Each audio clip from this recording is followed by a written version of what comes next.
Hello students, इस video में हम लोग डिस्कस करने जा रहे हैं साइट्रिक एसिड कंपाउंड के बारे में। पहले हम लोग इसका थोड़ा इंट्रोडक्शन देखते हैं, फिजिकल प्रॉपर्टीज़ क्या क्या होता है। ये कंपाउंड में हम लोग क्या करेंगे, 3 प्रोपेन ग्रुप में तीनों पे कार्बोक्सिलिक एसिड ग्रुप, ठीक है, ये हम लोग ऐड कर देंगे और एक में कार्बोक्सिलिक एसिड के साथ हाइड्रोक्सिल ग्रुप भी ऐड रहेगा। ये हो गया साइट्रिक एसिड। इसका नाम हो जाएगा 2 hydroxy propane 1,2,3 try carboxylic acid, ठीक है, यही नाम लिख दीजिएगा। इसका साइट्रिक एसिड का दूसरा नाम यह भी है।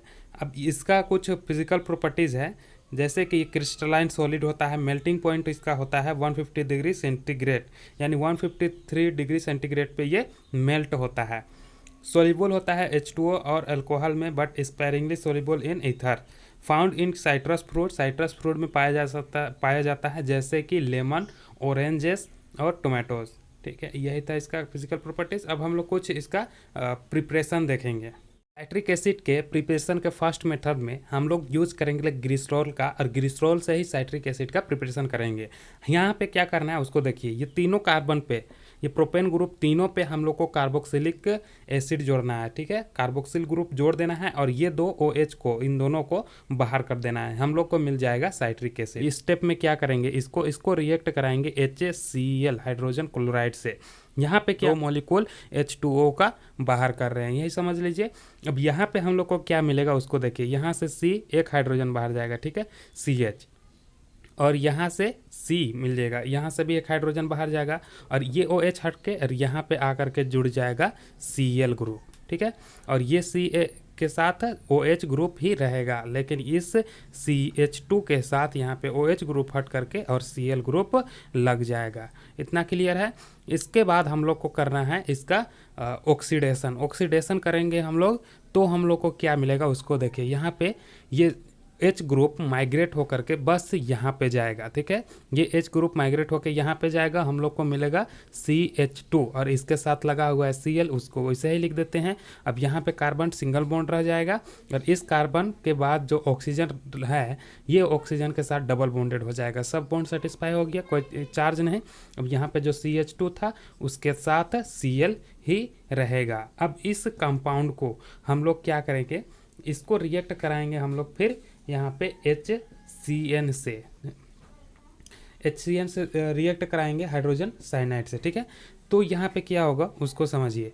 यहाँ पे ये H आकर के इस ऑक्सीजन से जुड़ जाएगा और ये साइनाइड ग्रुप आकर के इस कार्बन से जुड़ेगा। कैसे उसको हम लोग देखते हैं, यहाँ पे CH2 और ये जैसा था Cl उसको एज इट इज लिख दीजिए, और यहाँ पे C और ये बॉन्ड एक डबल बॉन्ड था, एक ही बॉन्ड रहने दीजिए। हम लोग देखते हैं यहाँ पे क्या होगा, और Cl, ठीक है, जैसा लिख दिए। अब यहाँ पे क्योंकि ये डबल बॉन्ड टूट करके ऑक्सीजन के पास गया है, ऑक्सीजन क्या करेगा, इलेक्ट्रॉन खींच लेगा, ठीक है, ऑक्सीजन मोर इलेक्ट्रोनेगेटिव है, ऑक्सीजन इलेक्ट्रॉन खींच लेगा, इस वजह से कार्बन पाया जाएगा पॉजिटिव चार्ज, ऑक्सीजन पे नेगेटिव चार्ज। अब ये HCN टूटेगा तो H प्लस और CN माइनस में टूटेगा। अब H प्लस किसके पास जाएगा, H प्लस जाएगा O माइनस के पास, ठीक है, वो negative charge, H plus positive charge, और CN माइनस आएगा इसके पास। इतना क्लियर है, इसमें कोई दिक्कत नहीं, हम लोग इस तरह से लिख दिए।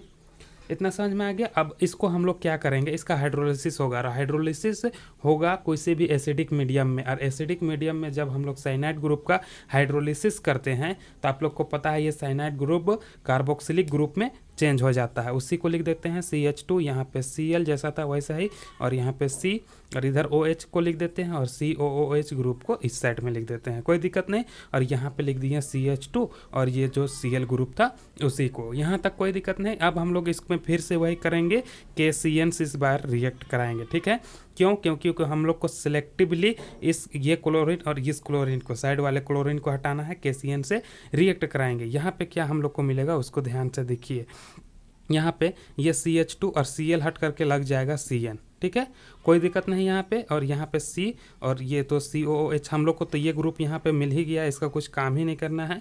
और यहाँ पे CH2 और इसके Cl हटा करके हम लोग लगा देंगे CN।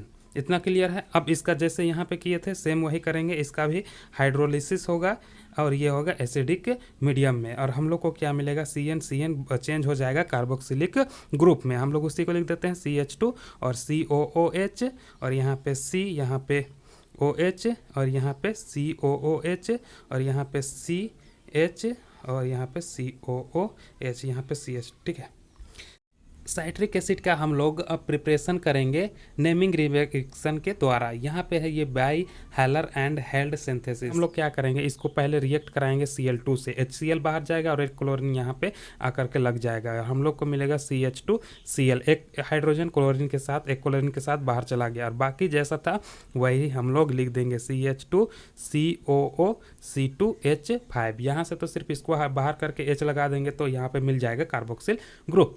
अब यहाँ पे इसके बाद हम लोग क्या करेंगे, इसके बाद करना है इसको सिर्फ यहाँ पे KCN से रिएक्ट करा देंगे। पोटेशियम और क्लोरीन बाहर चला जाएगा, CN आज करके जुड़ जाएगा। उसी को हम लोग लिख देते हैं CH2, यहाँ पे CN और इसके साथ लगा दीजिए C डबल बॉन्ड O और बाकी जैसा था सिर्फ वही लगा देते हैं। इसका हम लोग क्या करेंगे, इसको हम लोग रिएक्ट कराएंगे फिर KOH पोटेशियम हाइड्रोक्साइड से। इस समय क्या होगा उसको समझिए, यहाँ पे ये भी बन जाएगा कार्बोक्सिलेट आयन और ये जो C2H5 था ये भी बाहर चला जाएगा और ये भी बन जाएगा कार्बोक्सिलेट आयन। देखते हैं किस तरह से लिखेंगे इसको, CH2 या यहाँ पे इसका क्या बोलते हैं ऑक्सीडेशन होगा या हाइड्रोलिसिस होगा साइनाइड का, तो ये कन्वर्ट हो जाएगा एसिड में और ये पोटेशियम एक H को लेकर के बाहर चला जाएगा तो यहाँ पे हम लोग को मिलेगा कार्बोक्सिलेट आयन। उसके बाद नीचे जो सिर्फ C double bond O same वही लिख देंगे और इसके नीचे जो CH2 था उसके साथ ये COO माइनस C2H5 यहाँ से बाहर चला गया, दोनों में हम लोग को सेम ग्रुप मिल गया। अब हम लोग को सिर्फ ये काम करना है इसको कि इसको रिएक्ट कराना है KCN से, ठीक है, और ये होगा H प्लस के प्रेजेंस में, तो हम लोग को मिलेगा यहाँ पे इसका ये CH2 और यहाँ पे COOH और यहाँ पे C और इसके साथ OH ग्रुप लग जाएगा जैसे पिछली बार हम लोग किए थे और फिर यहाँ पे COOH, ठीक है, ये साइनाइड ग्रुप आकर के जुड़ेगा और H प्लस के रूप प्रेजेंस में इसका कार्बोक्सिलेशन हो जाएगा, ठीक है। अब यहाँ पे CH2 और ये COOH और ये हम लोग को मिल गया साइट्रिक एसिड। एसिड का प्रिपरेशन करेंगे का वो नेमिंग रिएक्शन के द्वारा हम लोग करेंगे, वो है बाय डंकमैन या पेकमैन सिंथेसिस 1891। अब इसमें हम लोग क्या लिए हैं, वही सेम कंपाउंड है, बस इसमें क्या है अल्फा बीटा में कीटो है, यहाँ पे अल्फा कार्बन, ये बीटा में कीटो और गामा में साइनो ब्यूटायरेट, ठीक है, ethyl beta keto gamma cyano और ब्यूटायरेट। इतना क्लियर है। यही कंपाउंड को हम लोग क्या करेंगे, यूज करेंगे और इसमें हम लोग इसका क्या बनाएंगे, साइट्रिक एसिड। इसमें सबसे पहले हम लोग क्या करते हैं, इसको रिएक्ट कराएंगे HCl से, HCl से रिएक्ट कराएंगे तो यहाँ पे क्या होगा उसको समझिए। ये जो साइनो ग्रुप है ये डायरेक्ट एसिड में कन्वर्ट हो जाएगा और हम लोग को मिलेगा CH2, यहाँ पे CH2 और ये कन्वर्ट हो जाएगा COOH, एसिड में कन्वर्ट हो जाएगा साइनाइड ग्रुप और बाकी जैसा था उसको एज इट इज हम लोग लिख देते हैं CH2 और यहाँ पे COO C2H5। अब इसके बाद इसको क्या करना है उसको समझिए। यहाँ पे हम लोग को इसको सिर्फ हटाना है और इसमें अल्कोहल और एसिड जोड़ना है, ठीक है, इसमें इस कार्बन में कीटोन को अल्कोहल बनाना है और एसिड जोड़ना है और इसमें सिर्फ इसको हटाना है, बस हम लोग को मिल गया साइट्रिक एसिड। अब इसके लिए हम लोग रिएक्ट कराएंगे HCN से, ठीक है। अब HCN से रिएक्ट कराने से क्या होगा उसको समझिए, ये H आएगा ऑक्सीजन के पास और साइनाइड आएगा कार्बन के पास, ठीक है, सेम वही होगा। हम लोग चलिए देखते हैं, पहले कर चुके हैं CH2, इसके साथ COOH ग्रुप लगा हुआ है, इसको कुछ नहीं करना है CH। इसके बाद यहाँ पे क्या होगा, यहाँ पे OH ग्रुप इस साइड में लगा दीजिए और साइनाइड ग्रुप इस साइड में लगा दीजिए, ठीक है। ओ कार्बन ऑक्सीजन के बीच में जो डबल बॉन्ड है एक बॉन्ड टूटेगा, हाइड्रोजन ऑक्सीजन के पास, साइनाइड कार्बन के पास। समझ में आ गया, पहले भी कर चुके हैं CH2 और यहाँ पे COO C2H5, ठीक है। अब इसको हम लोग को क्या करना है उसको देखिए, यहाँ पे इसको HCl मतलब हाइड्रोलिसिस करना है H2O बाय HCl से, ठीक है। अब ये होगा तो क्या होगा CH2 COOH जैसा था वही मिलेगा C।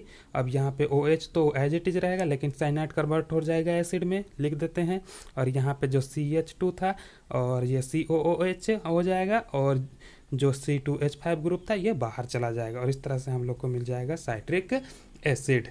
साइट्रिक एसिड के प्रिपरेशन में जो फोर्थ मेथड है वो है रिफॉर्मेट्स्की रिएक्शन। इसके द्वारा हम लोग बनाएंगे साइट्रिक एसिड।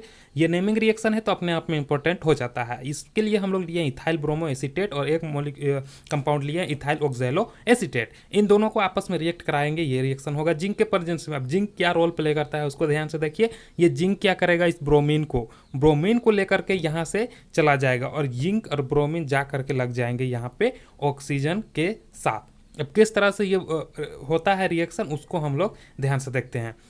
यहाँ पे जैसा था उस कंपाउंड को उतार देते हैं CH2, ठीक है, CH2 और CH2 के साथ COO C2H5, ठीक है, ये जैसा था वैसा ही उतार दिए। अब इसके साथ जो कार्बन है, ऑक्सीजन इस साइड में है, ऑक्सीजन इस साइड में है, लेकिन हम लोग इस साइड में लिखते हैं आसानी होगा, ठीक है। इसके साथ हम लोग जोड़ देंगे जिंक और जिंक के साथ जोड़ देंगे ब्रोमीन, कोई दिक्कत नहीं यहाँ पे। अब ये जो नीचे कंपाउंड है COO C2H5, ठीक है, इसको हम लोग इस साइड में लिख देते हैं COO C2H5, कोई दिक्कत नहीं। यहाँ पे जितना कंपाउंड था वही मिला। अब इस कार्बन से आकर के लग जाएगा ये CH2 वाला ग्रुप, ठीक है। इसको उसी तरह से हम लोग ले देते हैं CH2 COO C2H5, यहाँ तक कोई दिक्कत नहीं।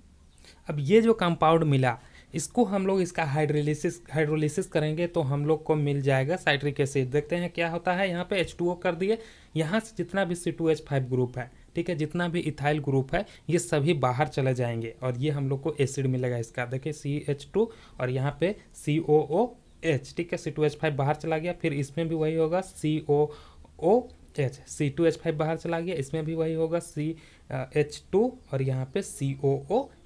अब इस कार्बन में जो कि ऑक्सीजन लगा हुआ था इस पे आकर के लग जाएगा हाइड्रोजन और यहाँ से बाहर जाएगा हम लोग का जिंक ऑक्साइड, ठीक है, जिंक और ऑक्सीजन बाहर चला जाएगा और फिर यहाँ पे आकर के हम लोग को मिलेगा HBr, ठीक है, हाइड्रोजन ब्रोमाइड, और हम लोग को मिलेगा 3 मॉलिक्यूल C2H5OH जो कि यहाँ से बाहर गया है, ठीक है। अब हम लोग साइट्रिक एसिड का प्रॉपर्टीज़ देखेंगे, यानी किस तरह से ये केमिकल रिएक्शन शो करता है, ठीक है, उसको हम लोग देखेंगे। पहला हम लोग रिएक्शन करा रहे हैं पोटेशियम हाइड्रोक्साइड, अल्कली हाइड्रोक्साइड से जब इसको रिएक्ट कराएंगे तो 3 सीरीज हम लोग को मिलेगा इसका सॉल्ट का। अब वो कैसे होगा उसको हम लोग देखें। पहले KOH से रिएक्ट करा रहे हैं, यहाँ पे क्या होगा CH2 और यहाँ पे COO माइनस, ठीक है, H बाहर चला जाएगा, OH लेकर के बाहर चला जाएगा तो यहाँ पे माइनस चार्ज आएगा, H2O के रूप में बाहर चला जाएगा। अब ये पोटेशियम आकर के इसमें जुड़ जाएगा, ठीक है, और यहाँ पे ऑक्सीजन हो जाएगा न्यूट्रल, ठीक है। अब इसका जो नीचे था उसको हम लोग लिख देते हैं COH और OH इसके साथ लगा हुआ है COOH और इसके नीचे भी हम लोग लिख देते हैं CH2 और यहाँ पे COOH। और इस बार फिर से अगर रिएक्ट कराएंगे पोटेशियम हाइड्रोक्साइड से तो इस बार फिर वही काम होगा और यहाँ पे इस वाले हाइड्रोजन पे जाएगा। मतलब फर्स्ट स्टेप में इसमें दोनों में से किसी में भी जा सकता है और सेकेंड स्टेप में जो बचा हुआ है उसी में जाएगा, ठीक है। तो यहाँ पे होगा CH2 COOK और इसके बाद C और यहाँ पे OH और यहाँ पे COOH, ये तो ऐसा ही रहेगा, लेकिन यहाँ पे CH2 और CH2 के साथ यहाँ पे लग जाएगा COO माइनस या फिर K, ठीक है। अब इसका नाम हो जाएगा मोनो पोटेशियम साइट्रेट और इसका नाम हो जाएगा डाई पोटेशियम साइट्रेट, नाम लिखते जाइएगा। अब इसको फिर से हम लोग रिएक्ट कराएंगे KOH से तो इस बार हम लोग को मिलेगा ट्राई पोटेशियम साइट्रेट, नाम लिखते जाइएगा, ठीक है। हम लिख देते हैं ट्राई पोटेशियम और इसके बाद साइट्रेट, इतना क्लियर है। साइट्रिक एसिड का सेकंड जो प्रॉपर्टीज है उसमें इसको हम लोग हीट करेंगे 150 डिग्री सेंटीग्रेड पे सिर्फ हीट करेंगे साइट्रिक एसिड को। तो यहाँ पे क्या होगा उसको देखिए, यहाँ पे H2O बाहर जाएगा, ठीक है, H2O बाहर जाएगा माइनस H2O, यहाँ से एक हाइड्रोजन, यहाँ से OH, ये दोनों बाहर जाएगा, ठीक है।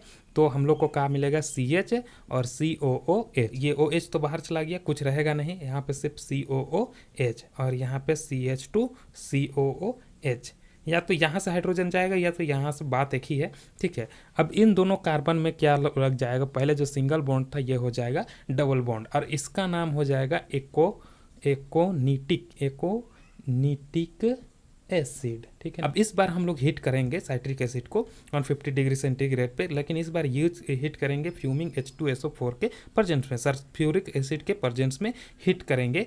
तो क्या होगा उसको समझिए। यहाँ से कार्बन डाइऑक्साइड बाहर जाएगा और ये कार्बन और ये जो अल्कोहल पार्ट है OH पार्ट, ये कीटोन में कन्वर्ट हो जाएगी। कार्बन और कार्बन के साथ ये ऑक्सीजन बन जाएगा डबल बॉन्ड और ये ग्रुप पूरी तरह से बाहर चला जाएगा और यहाँ पे CH2COOH, तो ये हो जाएगा एसीटोन डाई कार्बोक्सिलिक एसिड। नाम लिख लीजिएगा, ये एसीटोन है और यहाँ पे 2 डाई कार्बोक्सिलिक एसिड है। अब 4th नंबर में हम लोग साइट्रिक एसिड को इसका रिडक्शन करेंगे। रिडक्शन होगा हाइड्रोजन आयोडाइड के प्रेजेंस में। यहाँ पे क्या होगा उसको देखिए, ये हाइड्रोजन ये OH को लेकर के चला जाएगा, ठीक है। H2O के रूप में हम लोग लिख देते हैं और यहाँ पे 2 आयोडीन सिर्फ बाहर रहेगा। यहाँ पे इस तरह से लिख दीजिए आयोडीन, ठीक है। आयोडीन गैस बाहर रहेगा और क्या होगा उसको समझिए। ये जैसा था उसी तरह से हम लोग को लिख देना है। यहाँ पे इसको CH2 ऐसे लिख दीजिए, ठीक है, कोई दिक्कत नहीं है इससे।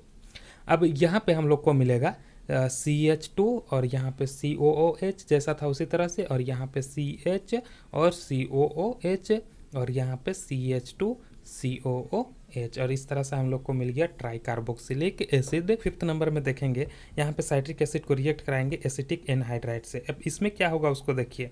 यहाँ पे ये यहाँ से इस साइड से मॉलिक्यूल तोड़े या तो इस साइड से इसको तोड़े, बात बराबर है। CH3COO और H हम लोग को बाहर मिलेगा, ठीक है। CH3COOH एसिटिक एसिड हम लोग को बाहर मिलेगा और एक जो ग्रुप बचा CH3CO, ठीक है, ये ग्रुप आकर के इस ऑक्सीजन से लग जाएगा H और यहाँ पे CH2 और COOH, ठीक है। अब इसके साथ जो ऑक्सीजन है, ऑक्सीजन बचा, यहाँ से तो हाइड्रोजन निकल करके चला गया। अब यहाँ पे आइए तो सिर्फ ये ग्रुप, ठीक है, CH3CO ये आकर के लग जाएगा। अब यहाँ पे हम जोड़ देते हैं उसी को CO और यहाँ पे C और H3, ठीक है।